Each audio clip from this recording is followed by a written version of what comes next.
నమస్తే అండి. ఇవాళ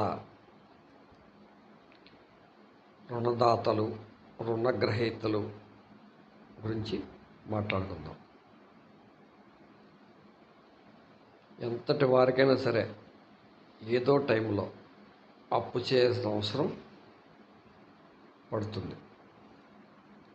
పెద్దవాళ్ళు పెద్ద పెద్ద అప్పులు చేస్తే చిన్నవాళ్ళకి చిన్న చిన్న అప్పులు ఉంటాయి. అప్పు లేని వాళ్ళు ఏదో కొద్దిమంది ఉండొచ్చు. అయితే ఎప్పుడప్పుడు అప్పు చేయవలసిన అవసరం ఖచ్చితంగా పడుతుంది. అయితే ఈ మధ్యకాలంలో రుణగ్రహీతల్ని బూతులు తిడుతున్నారని, లేదా వాళ్ళకి కుటుంబాలని స్వాధీనం చేసుకుంటున్నారని ఏవో రకరకాల ఆరోపణలు వస్తున్నాయి. అది ఎంతవరకు నిజం మనం విశ్లేషించుకోవాలి. సాధారణంగా రుణాలు అనేవి రకరకాల కారణాల వల్ల చేస్తారు. ఏదో ఆసుపత్రి కోసమనో, వివాహాల కోసం, ఇంటి నిర్మాణం కోసం, విదేశీ చదువులు లేదా చదువుల కోసం ఇలా చేస్తుంటారు. కొందరు ఏం చేస్తారంటే ఫాల్స్ ప్రెస్టేజ్ అంటారు. కొంతమంది ఏమంటారు? False prestige. వీళ్ళు ఏంటంటే వీళ్ళ తాతలో ముత్తాతలో ఏదో బాగా బతికిన సందర్భాలు ఉంటాయి. అదే రేంజ్లో బతకాలనుకుంటారు. వాళ్ళ తాతలు ముత్తాతలు రకరకాల కారణాల వల్ల ఆస్తులు అవగొట్టేసి వీళ్ళకి ఏదో కొద్దిగా ఇస్తారు. కానీ పేరు మాత్రం పెద్దదిగా ఉంటుంది. పలానా వారు మనవడని, లేదా పలానా వారు మనవరాలు.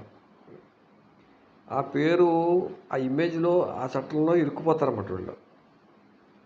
దానివలన వీళ్ళు వృత్తి వ్యాపారం ఏమి చేయకుండా ఏదో ఉన్నదేదో అవగొట్టేయడం, లేకపోతే కొత్త రుణాలు చేయటం. నాకు తెలిసి ఒక ఆయన చాలా బాగా మెయింటైన్ అయ్యేవాడు. ఏమో మనకు తెలియటం ఏంటంటే ఆయన ఏదో ఫైనాన్స్ వ్యాపారం చేస్తున్నాడు అని ఎవరో చెప్పారు. ఫైనాన్స్ వ్యాపారం చేస్తున్నారు కదా, కొంచెం పేరున్న కుటుంబం, కొంచెం సామాజిక వర్గం, బలమైన సామాజిక వర్గం అని అనుకున్నాం. అయితే కొన్నాళ్ళకి సడన్గా ఒక పెద్ద ఇష్యూ జరిగింది. ఆయన ఏదో రుణాలు చేసాడని, వెళ్ళిపోయాడని పెద్ద గొడవ జరిగింది. ఏమిటంటే ఆయన ఫైనాన్స్ వ్యాపారం కాదు, ఫైనాన్స్ తీసుకుని బతుకుతున్నాడు. పోనీ ఏమన్నా ఫైనాన్స్ తీసుకుని బతుకుతున్నాడు, చిన్న చిన్న మెయింటెనెన్స్ అంటే కాదు, హడావుడి హంగామా ఉండే. మొత్తం మీద ఒకరి దగ్గర అప్పు తీసుకోవటం, మళ్ళీ ఇంకొకరికి తీర్చడం, ఇంకొకరి దగ్గర అప్పు తీసుకోవడం, మళ్ళీ వాళ్ళ దగ్గర తీర్చడం, ఇలాగా వడ్డీలు కట్టడం. కొన్నాళ్ళకి ఇవన్నీ బాగున్నాయి కదా అని చెప్పేసి కొంతమంది ఇచ్చి ఉండొచ్చు. ఓ సొమ్మొత్తం చూసుకుని ఎత్తేసాడు ఆయన కంపెనీ. అందరూ లబ్బోదిబ్బో ఉన్నారు. మొత్తం మీద ఏదో కేసులు ఏదో పెట్టాలనుకున్నారు, పెట్టుకున్నారు, ఏదో జరిగింది. మొత్తం మీద ఇంకా ఆయన దగ్గర ఏమీ లేదు. ఆయన దగ్గర ఏమీ లేదని రిజల్ట్ అయితే అందరికీ వచ్చేసింది. అదే వేరే సామాజిక వర్గం వాళ్ళు అయితే కొట్టుండేవారు, తిట్టుండేవారు, చంపుండేవారు, ఏదో జరిగి ఉండేది. కాకపోతే ఏంటంటే కొంతమంది వాళ్ళ సామాజిక వర్గం వాళ్ళు ఎక్కువ ఉండడం వల్ల ఊరుకున్నారో ఏదో జరిగింది. అలా మనం దగ్గరలోనే చూస్తూ ఉంటాం అలాంటివి. అలాగే పాపం కొంతమందికి అత్యవసరం పడుతుంది. ఏదో ఆసుపత్రి ఖర్చులు, ఏదో తప్పని అవసరాలు, డబ్బులు వచ్చిన ఆదాయం సరిపోకపోవటం, రొటేషన్లో పడిపోవటం, ఇలా కొంతమంది అప్పులు చేస్తుంటారు. అవునండి. అయితే అప్పు ఇచ్చినోడు వాడు సామాన్యుడే. వాడే ఏదో టాటా బిర్లాలు కాదు, అనిల్ అంబానీలు కాదు, వాళ్ళు సామాన్యులే కదండి. ఏదో కొద్దిగా డబ్బు ఉంటుంది, పూర్వజన్మ సుకృతం వలన, లేకపోతే ఏదో పూర్వీకుల ఆస్తుల వలన మొత్తం మీద కొంత డబ్బు ఉంటుంది. ఒక అలవాటుగా వడ్డీకి తిప్పుతారు వాళ్ళు. ఏదో అధిక వడ్డీ లాస్ చూపి ఏదో ఏదో చేశారని కొంతమంది అంటారు. ఈ మధ్యకాలంలో ఒక ఆయన వడ్డీ వ్యాపారం అవతారం ఎత్తాడు. ఏంటంటే ఆయన అప్పులు తీసుకుంటాడు, వడ్డీలు ఎక్కిస్తాడు, చిన్న చిన్న వాళ్ళకి తిరిగి అప్పులు ఇస్తాడు. ఇదొక వ్యాపారం అన్నమాట. చిన్న చిన్న వాళ్ళకి ఏం ఇవ్వట్లేదంటండి ఆయన. పెద్ద పెద్ద వాళ్ళ దగ్గర తీసుకుంటాడు, చిన్న చిన్న వాళ్ళకి ఇవ్వడండి, ఆయన ఉంచుకుంటాడు. ఆయన శుభముహూర్తాన్న అయిపోయింది. ఇప్పుడు ఏంటంటే రియల్గా ఈ అప్పులు ఇచ్చి జీవనోపాధి పొందే వాళ్ళు కూడా కొంతమంది ఉంటారు. ఇది ఉన్నత వర్గాల దగ్గర తక్కువ వడ్డీకి అప్పు తెచ్చుకొని చిన్న చిన్న వాళ్ళ దగ్గర చిన్న వాళ్ళకి కొంచెం ఎక్కువ వడ్డీకి ఇచ్చి దాని మీద బతికేవాళ్ళు కొంతమంది ఉంటారు. కానీ ఒకటి, అప్పు ఇవ్వటం అన్నది తప్పు కాదు. అదే పూర్వీకులు ఏదో పద్యంలో చెప్పారు కదండి, అప్పిచ్చేవాడు వైద్యుడు తెగక పారే నది ఉన్న చోట బతకమని ఏదో చెప్పేవారంట పూర్వం. పద్యం ఏదో ఉందండి స్మృతి శతకంలో.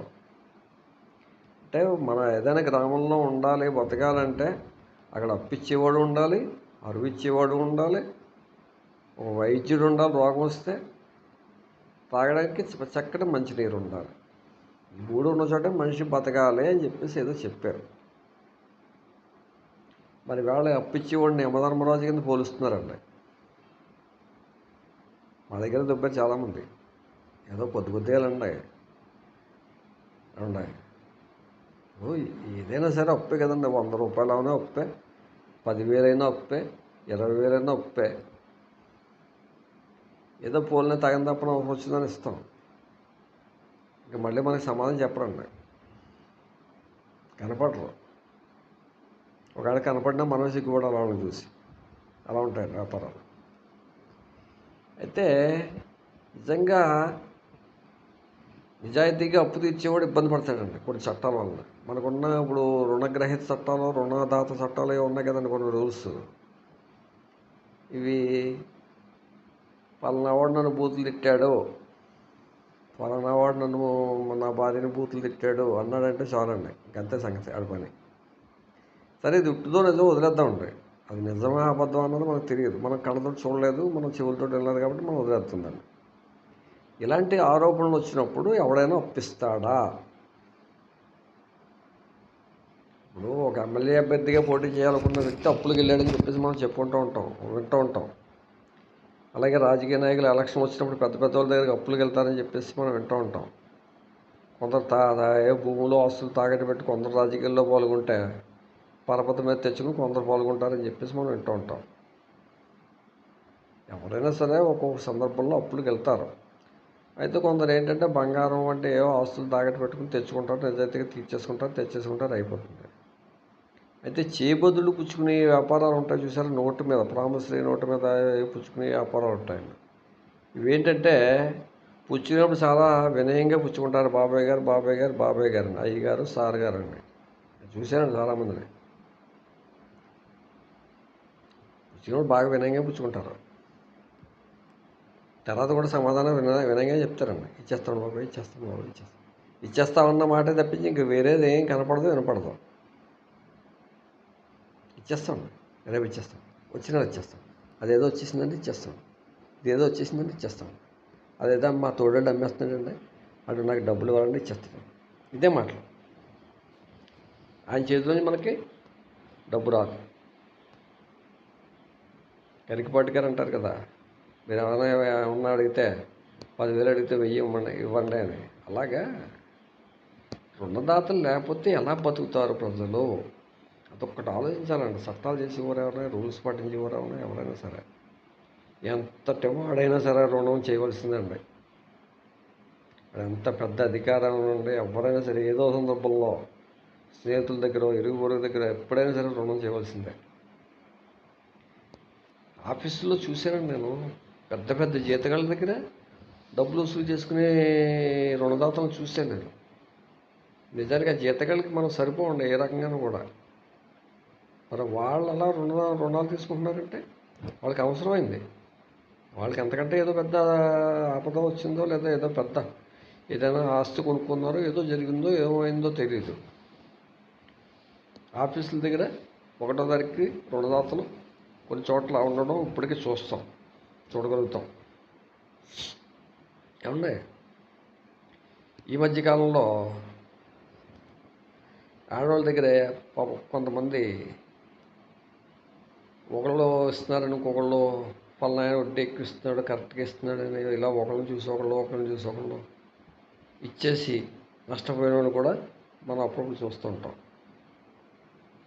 ఇంక ఈ కేసులు గొడవలకు వస్తే అండి, అసలు కేసులు పెట్టచ్చా? మనకి అసలు మానవత్వంతో ఆలోచిద్దామండి. మనకి ఒక వ్యక్తి అప్పిచ్చాడు అనుకుందాం, మీరు నోటు రాశారు, మీ కుటుంబ సభ్యులు సాక్షి సంతకాలు చేశారు, మీ అవసరం తీరింది. మీ అవసరం తీర్చిన వాడు ఎవడో మీకు దేవుడితో సమానం. ఏమండి, ఆయన వైద్యుడు కావచ్చు, లేదా ఒక అధికారి కావచ్చు, ఒక నాయకుడు కావచ్చు, ఒక ఇరుగు పొరుగు వ్యక్తి కావచ్చు, మిమ్మల్ని ఆపదలో ఆదుకున్నాడు కదండి. మీరు అతన్ని శత్రువు కింద చూసి బూతులు తిట్టాడు, అలా తిట్టాడు, ఇలా తిట్టాడు, నిజంగా తిడితే ముచ్చుకోవాలండి మీరు. ఇప్పుడు మీ తల్లిదండ్రులు తిట్టట్లేదా? మీ స్నేహితులు తిట్టట్లేదా? లేదా మీ ఇరుగు పొరుగు ఎప్పుడప్పుడు తిట్టట్లేదు మిమ్మల్ని? మీరు తిట్టట్లేదు ఎవరో ఒకరిని మీరు తిడతారు. పబ్లిక్గా తిట్టకపోయినా చోటనైనా తిడుతూ ఉంటారు, ఎదురుగుండా తిట్టుకుంటూ ఉంటారు. తిట్టని మనిషి అంటే ఎవడు ఉండడండి. వర్షంగా తిట్టిన మనిషి అంటూ నాకు తెలిసినంతవరకు ఎవరు ఉంటారు. ప్రతి ఒక్కరు ఎప్పుడప్పుడు ఎవరో ఒకరిని తిట్టే ఉంటారు, తిట్టకుండానే ఉంటారు. అలాగే తిట్టించుకునే ఉంటారు. ప్రతి ఒక్కరు ఎవరో ఒకరి చేత ఎప్పుడప్పుడు తిట్టించుకునే ఉంటారు, తిట్టి ఉంటారు. అండి, అప్పించిన వాడు ఏదో అన్నాడండి, ప్రెస్టేషన్లో అన్నాడు, ఆయనకి అవసరం. మీరు 2 లక్షలు 3 లక్షలు తెచ్చుకున్నారు, మీ అవసరం తీరిపోయింది. మీరు ఆపరేషన్ చేయించుకున్నారో, మీ అమ్మాయినో అబ్బాయినో విదేశాలు పంపించారో, ఇల్లు కట్టుకున్నారో, సుఖపడ్డారో, ఏదో జరిగింది. ఆ డబ్బు మీకు ఎక్కడా దొరకదు. మీరు కనీసం ఇంటింటికి వెళ్ళి రూపాయి వేసుకున్నా కూడా మీకు 2 లక్షల రూపాయలు రావాలంటే అంత ఈజీ ఏం కాదండి. ఏమండి, ఎంత కష్టపడితే 2 లక్షల రూపాయలు మీరు సంపాదించగలరు? ఇచ్చాడు. ఇచ్చినోడిని మీరు దుర్మార్గుడు, శత్రువు, రాక్షసుడు, హంతకుడు, లేకపోతే ఇంకోటో అంటారా? అది కరెక్ట్ కదండి. అలా అనడం వల్ల ఏమవుతుందంటే అది కులానికి మచ్చ వచ్చేస్తుందండి. సపోజ్ నేను ఉన్నాను, నాకు ఏదో కులం ఉంటుంది ఖచ్చితంగా. ప్రతి ఒక్కరికి ఏదో కులం ఉంటుంది కదండి. కులంలో ఒకడు తప్పు చేసాడంటే అండి, ఒక 100 మందిలో ఒక కులంలో ఒకడు తప్పు చేసాడంటే మిగతా 99 మందికి కూడా మచ్చ అలా ఉండిపోతుంది. ఆ యొక్క సామాజిక వర్గంలో కానీ, ఆ యొక్క ఏరియాలో కానీ. ఇలాగ అప్పుడప్పుడు కొంతమంది కొన్ని కులాల్లో ఉంటారు. అలా కొంతమంది పరపతి పోయిన వాళ్ళు కూడా కులాలు కూడా ఉన్నాయి కొన్ని. అయిపోయి పలానా వాడండి నవ్వుతారు కానీ దూరంగా వెళ్ళిపోతారు. పరపతి అనేది పెంచుకోవాలి కానీ తుంచుకోకూడదండి. ఎవరైనా సరే, ఒక అధికారి కానివ్వండి, ఒక నాయకుడు కానివ్వండి, సామాన్యుడు కానీ, పరపతి పెరగాలండి. పరపతి పెరిగితే ఎప్పుడప్పుడు ఆ పరపతి మీకు ఉపయోగపడుతుంది. ఈవేళ ఏదో చట్టం మీ పక్కన ఉందనో, మీకు ఏదో ఒక సపోర్ట్ ఉందనో చెప్పేసి మీకు అనుకోవద్దు. ఇప్పుడు నాకే అనుకుందాం, నాకేదో సపోర్ట్ ఉంది, పలానా నాయకుడు నాకేదో దగ్గర చుట్టం, లేదా పలానా అధికారి నాకేదో దగ్గర చుట్టం, ఈవేళ మనం ఇష్టానుసారం చెలరైపోదాం నేను కేసు పెట్టేసాను అనుకోండి, ఏమవుతుంది? రేపన్న రోజు నాకు అప్పు పుట్టదు, నా కుటుంబానికి అప్పు పుట్టదు, కులానికి కూడా చెడ్డ పేరు ఉండే. మన కులస్తులందరూ ఏమనుకుంటారు? కులభ్రష్టుడు అనుకుంటారు. వీడి వల్ల మొత్తం కులం అంతా చెడిపోయిందని. ఈ మధ్యన మాకు బంధువులమ్మ ఒక ఆవిడ ఎవరి దగ్గర అప్పు పెంచగలరా అని చెప్పేసి అడిగారు. సరే చెప్తానమ్మా, మన దగ్గర అయితే అంత అమౌంట్ లేదు, నేను ఎవరి దగ్గర పరిచయం ఉన్న వాళ్ళ దగ్గర ఎవరినైనా ట్రై చేస్తాను అన్నాను. సరే ఎవరో ఒక అబ్బాయికి చెప్పాం.